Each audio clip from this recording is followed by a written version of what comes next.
కోలీవుడ్లో మొదటగా six pack చేసింది ఎవరు అనే ప్రశ్న ఇప్పుడు ఎక్కువగా వినిపిస్తోంది. అసలు ఇలాంటి ఓ ప్రశ్న ఉత్పన్నం కావడానికి ఓ కారణం ఉంది. సూర్య తండ్రి శివకుమార్ రాజ్ స్టేజ్ మీద మాట్లాడుతూ అందరికీ ఓ సవాల్ విసిరాడు. కోలీవుడ్లో తన కొడుకులా కష్టపడేవారున్నారా? ఈ ఇండస్ట్రీలో ఫస్ట్ సిక్స్ ప్యాక్ చేసింది నా కొడుకే, ఎవరైనా ఉన్నారా అని ఇలా స్టేజ్ మీద నుంచే కాస్త అతి చేశారు. దీంతో ఇప్పుడు ఇదే వివాదంగా మారింది. గౌతమ్ మీనన్ చేసిన సూర్య సన్ ఆఫ్ కృష్ణన్ చిత్రంలో సూర్య పూర్తిగా సిక్స్ ప్యాక్లోనే ఉంటాడు. ఓ పాటలో అయితే క్లియర్గా సిక్స్ ప్యాక్ బాడీ మీదే ఫోకస్ పెడతారు. అప్పట్లో అసలు సిక్స్ ప్యాక్ అంటే ఓ క్రేజ్ ఉండేది. ఆ సిక్స్ ప్యాక్ చేయడం కంటే దాన్ని మెయింటైన్ చేయడం మరింత కష్టం. అయితే ఈ సిక్స్ ప్యాక్ కోసం కఠినమైన వ్యాయామం, డైట్ పాటించాల్సి ఉంటుంది.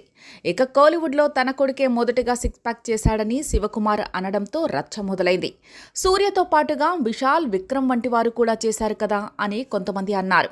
ఇక సూర్య సన్ ఆఫ్ కృష్ణన్ కంటే ముందు విశాల్ సత్యం సినిమా రిలీజ్ అయిందని, అందులో విశాల్ సిక్స్ ప్యాక్ లుక్లోనే కనిపిస్తాడని నెటిజన్లు అన్నారు. ఇక చివరకు ఈ కాంట్రవర్సీ మీద ఏకంగా విశాల్ స్పందించారు. తాజాగా ఓ ఛానల్కు ఇచ్చిన ఇంటర్వ్యూలో దీనిపై రియాక్ట్ అయ్యారు.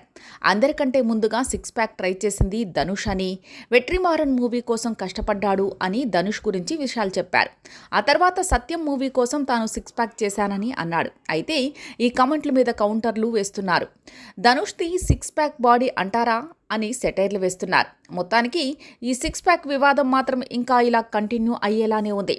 సూర్య ఈ కాంట్రవర్సీ మీద రియాక్ట్ అయితేనే ఫుల్ స్టాప్ పడేలా ఉంది. ప్రస్తుతం సూర్య తన రెట్రో మూవీ ప్రమోషన్స్లో బిజీగా ఉన్నారు. కార్తిక్ సుబ్బరాజ్ తెరకెక్కించిన ఈ మూవీ మే 1న రిలీజ్ కాబోతున్న సంగతి తెలిసిందే.